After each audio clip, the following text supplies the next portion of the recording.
Hello to all you wonderful Bishop McNally PE staff members. It's hard to believe that it's November. I just wanted to take this time to say thank you. Thank you for all your hard work that you're doing in the gym and in the classroom. I also really appreciate your efforts and all your coaching commitments. I know football's just wrapping up and volleyball's heading into playoffs. So best of luck with the rest of your seasons, and thank you for giving our kids an opportunity to represent the school. I'd like to take this time to tell you about an idea I've been thinking about for programming changes for next year, and I'm looking for your support. When I reflect and think about my lessons, one of the areas I know I can improve on is inclusion. When I walk through the gym, I'm always having a keen observation on who's participating and who's on the sidelines. And are we really giving all of our students an opportunity to engage in physical activity? When I think about those kids who are on the sidelines, it's often our kids with cognitive or physical disabilities. And as a department, I think we can do better, and I'd like us to be leaders within our school and our district in promoting inclusion. So what am I proposing? I'd like us to offer a fully adapted phys ed class for next year. And what will it look like? Well, we populate the class with our ES1 and ES2 students, and we'd be looking to meet a variety of their needs to provide quality physical education programming for them. We'd also include 10 to 15 student leaders who would provide direct one-on-one support based on the lessons that we create and implement on that day. Now, this will not come without its challenges, but there are major benefits.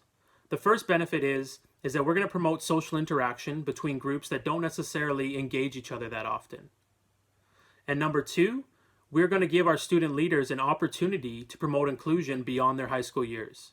And this is one of the hidden curriculum items that isn't necessarily recognized, but has massive, massive benefits for our community. Now to the challenges. One of the major challenges is going to be our teaching schedules.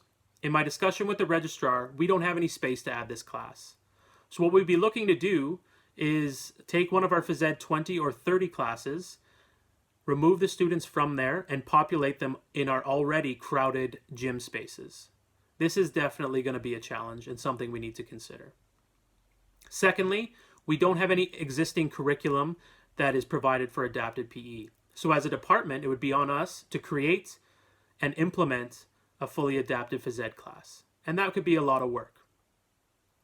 But there are some opportunities out there. First of all, the Toronto Blue Jays Challenger Baseball Program. They're offering free PD sessions on adapted PE, as well as $1,000 worth of adapted phys ed equipment to support our programming. Secondly, there's a Canadian Tire Jumpstart program that is offering grant money to programs that are looking to be more inclusive, and this is an opportunity to gain some financial support for this class. Third, I've spoken to our school administration, and they are letting us use our embedded PD next year to create this programming. I know each and every one of you is very busy, so having this opportunity to do it during the school day will ensure that this doesn't overload your already busy work schedules. So why now? So I want to bring you back to a memory that we had last year, and I want you to think about the Unified Sports Torch Relay.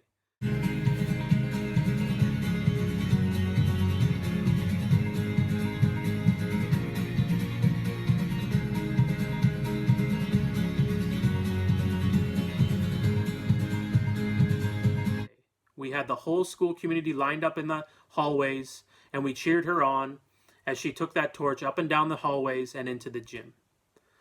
I know I was fighting back tears. We had her parents there. It was just such a fantastic day. And I know when we sat and we talked in the phys ed office, we all spoke about how this really was one of the better days of our teaching careers, and how inclusion is something that we really should look to promote. This is something that is not necessary. Inclusion can't be something that is just a box that we check. It's something that we need to change systematically and be leaders within our school communities. So what does this mean? Well, our school, we are the Timberwolves. And wolves, they belong in packs. But my question to you is, who's in our pack? Is it only the biggest, fastest, strongest wolves? Or do we have everybody in our school community as part of our pack? I know I'm not much of a poet, but I want to bring your attention to a famous short poem by a poet, Rudyard Kipling, who says, "For the strength of the pack is the wolf, and the strength of the wolf is the pack."